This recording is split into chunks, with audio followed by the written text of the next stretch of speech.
So recently I am in search of a lens that serves two purposes. It should be wide and it should have a fast aperture. So here was the solution, Sigma 16mm. The Sigma 16mm was introduced in 2017, so it's been like 5 years since it has been launched, and it has a pretty huge fan followings. And trust me, for all the good reasons. And to be honest, in 2017 I was in first year trying to pick up girls. Good old days. But jokes aside, even after 5 years, this lens holds as truly the APS-C wide-angle king.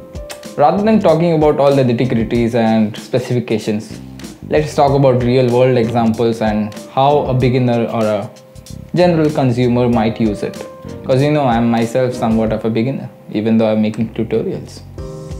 Talk about double standards. And talking about the experience, me and my friend went on a small hike and took a bunch of photos and videos with it.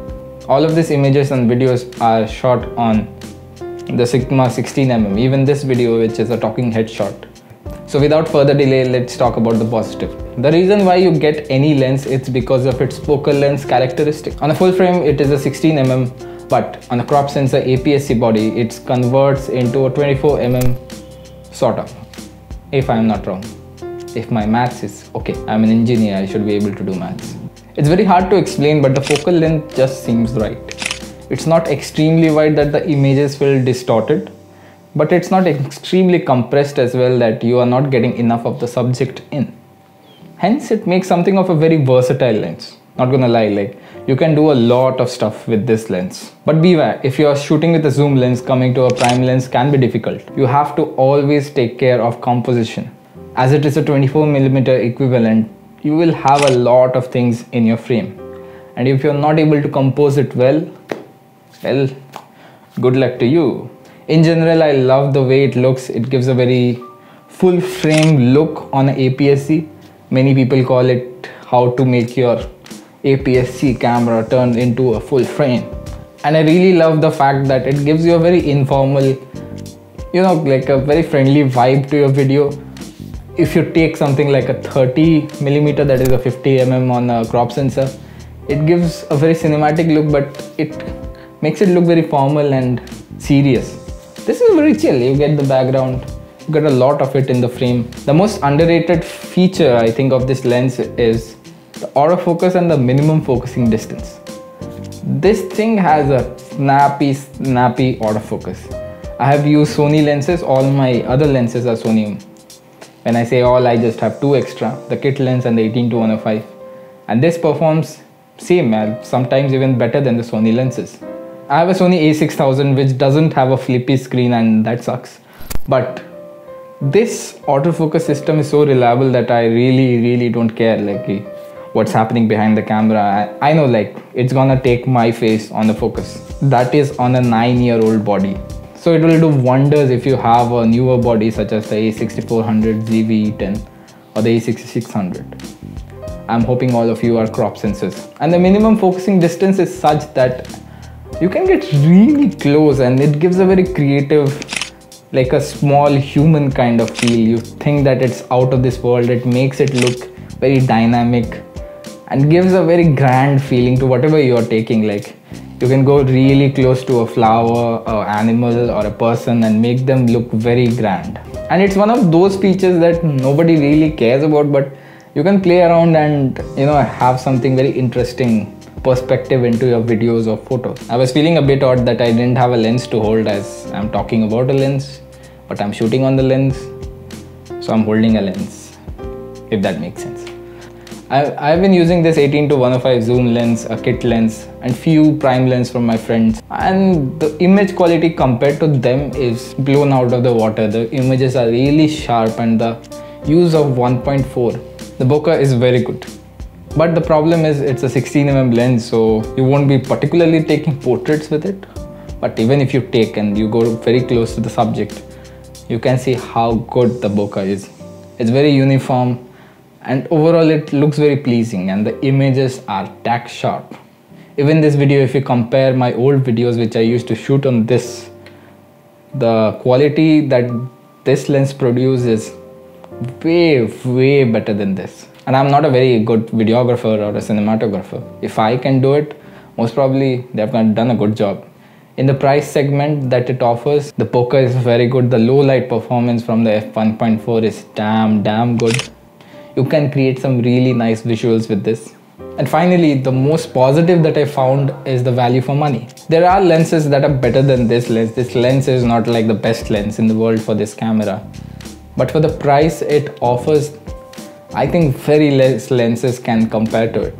The build quality is solid. Surprisingly, I've dropped it already within the 2 weeks and it survived. Kudos. It has a weather sealing gasket. I don't know how true it is.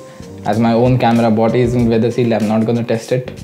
But I believe it is better than nothing. And as it's getting older and older, you can find them second hand for very cheap prices. I got mine for just 22,000 rupees or $250 give or take. And I got it from a girl named Ruchi, so thanks Ruchi. And the MRP is around $350 to $400, that is roughly 35,000 rupees. On sale it goes down to 32,000. You get my point, it's a really value for money. The other lenses in the competition are the Sony 15mm and the Viltrox 13mm. Even though the Viltrox is much more wider than the Sony one, I don't think like it's very specific. Like once you go beyond like 13 or 10mm, you can just use it for certain purposes only. The multi-featureness of the 16mm is really something else. And to be honest, I don't know much cons about it, but the first con will be the lack of OSS. This lens that you see has OSS. When you're handheld shooting, the small jitters that it occurs, it has a small gyro that compensates for it. This lens doesn't have it. So keep that in mind when you're shooting videos. For photography, it doesn't matter much until you're going in for like 1:30 or 1:20. Lower than that, you will see the shake.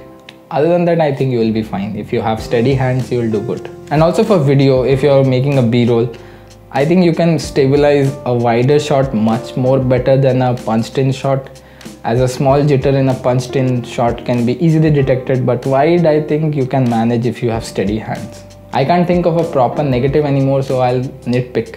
I think this lens is pretty big and heavy for a APS-C camera. It makes your camera look much more professional, but yeah, it's just big, I guess. You won't be much conspicuous with this lens. People will think you are a professional. If you're going on streets, you're shy, be wary of it. People will notice you. I don't know, man. This lens looks too perfect to be true. It's slightly more expensive than Sigma 30mm. Let me read my notes. I might have written some cons. So who should get this lens and who shouldn't? Due to this versatility, I think you can use it practically for anything. But while it's really standing out is street photography, landscapes, doing astrophotography, or in general night photography due to its f1.4 aperture. But the place where it really lacks, I think, is portrait or actually isolating a subject. If you are very much into that, you shouldn't consider using this lens. For everything else, I think it's perfectly fine. And if you use your creativity well, you can even use your full body portraits, I guess. As for videography, if you are into vlogging, if you are into making cinematic videos, the travel kind of videos, making things larger than life, but be wary as it doesn't have OSS. Don't try to go too crazy with handheld movements. Just do your normal panning stuff and you should be good. And for people who are looking to make it very eye-soothing or flattering look, which you can get out of a 50mm equivalent such as the Sigma 30mm, I don't think this lens can do justice to it. That 50mm look that's very close to our own eyesight, I think it's much better looking than this image. This is a very casual, relaxed. It's perfectly suited for YouTube though. I think you can have an informal conversation, just punching into your subject. I think it makes it looks thoda more formal, if that makes sense.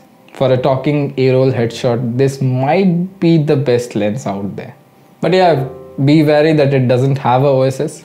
But if you have an IBIS, I think you are good to go. If you have a A6000 or A6500, this is a must lens for you.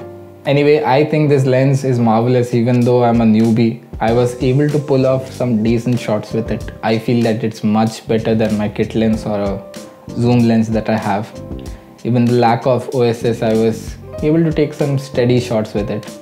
And on the hands of a pro, I think this lens can do magic, man. And this lens is infamous on YouTube for being damn good. and there are several shorts, b-rolls, travel videos just shot with this. I think people appreciate this lens a lot, and I have started to appreciate as well. With that said, I'll see you next week with a new story, a new tutorial or new review. Let's see. And तब तक के लिए मुस्कुराते रहें, keep smiling, and as Sam Newton would say, stay creamy.